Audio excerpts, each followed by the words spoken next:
The Rookie Challenge, established in 1994, was originally completed by two randomly selected teams composing entirely of first-year players. This format was continued until 1996, when it was changed to pit rookie teams of both the Eastern and Western Conference against each other.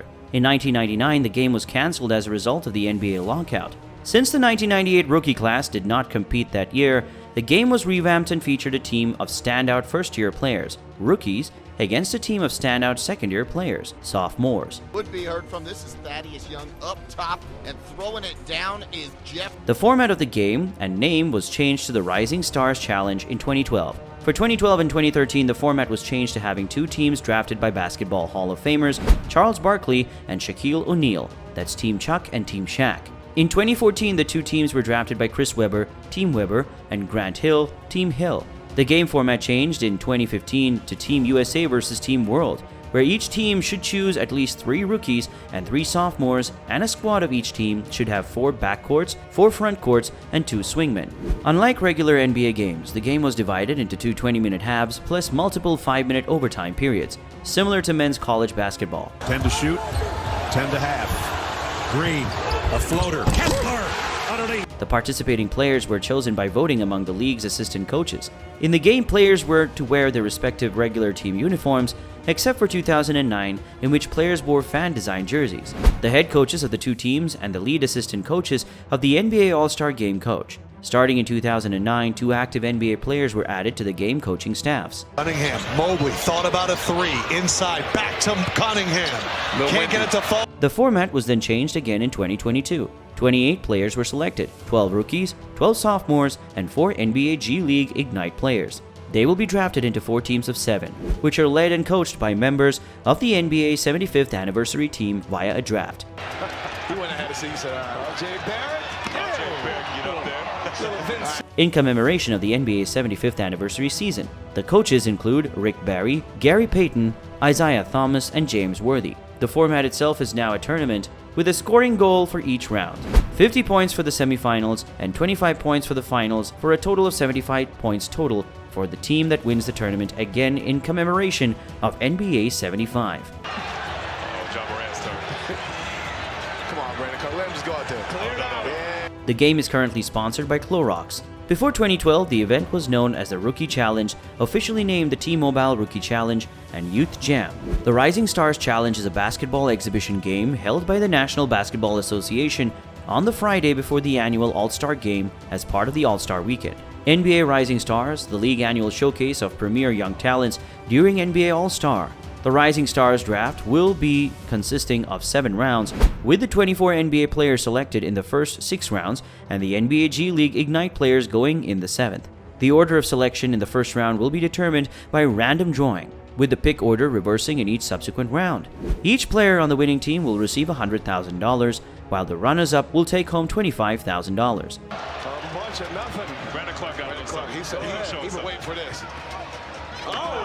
The rosters were determined through a player pool draft by the 75th anniversary team members and Rising Stars coaches. The NBA announced that it will switch up the format for the Rising Stars Challenge at the 2022 All-Star Weekend. What was once simply a matchup between the league's best rookies and sophomores recently evolved into USA versus the world.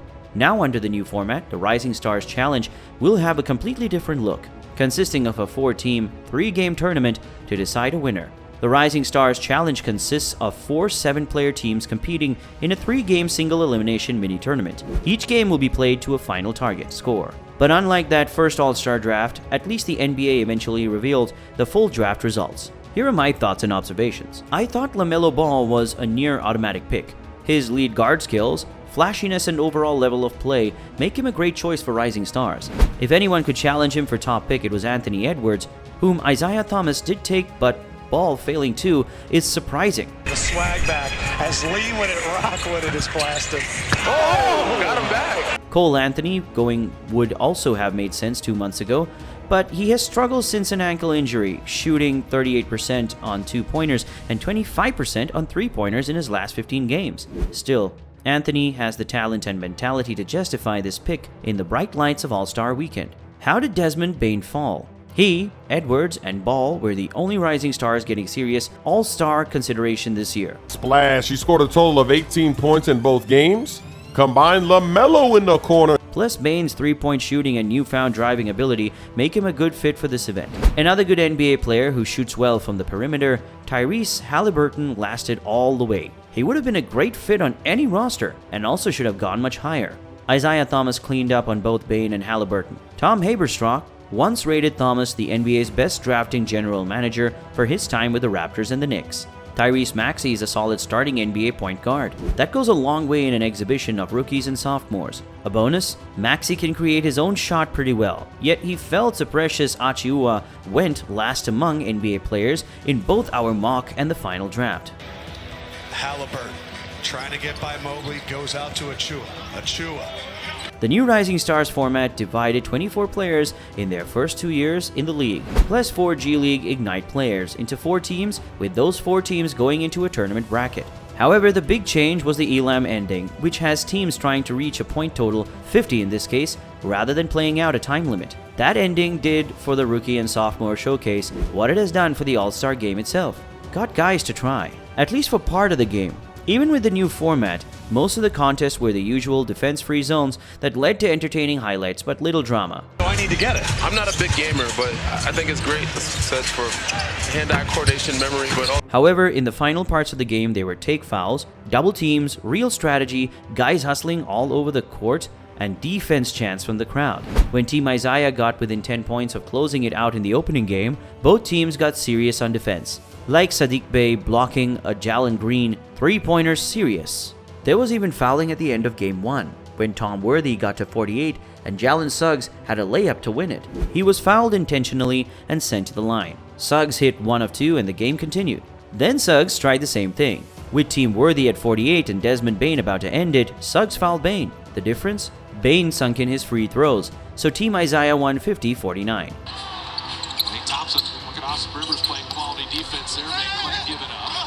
It was the same in the second game with fouls given in actual defense at the end. As Bane noted in the championship game to 25 points, players went hard from the start. Team Isaiah was a little short-handed because Anthony Edwards did not play. Although after the game, he denied it had anything to do with the ankle he tweaked a little more than a week ago. "I just wanted to cheer on my teammates from the sidelines," Edwards said. "It probably wouldn't have mattered the way Cunningham was playing."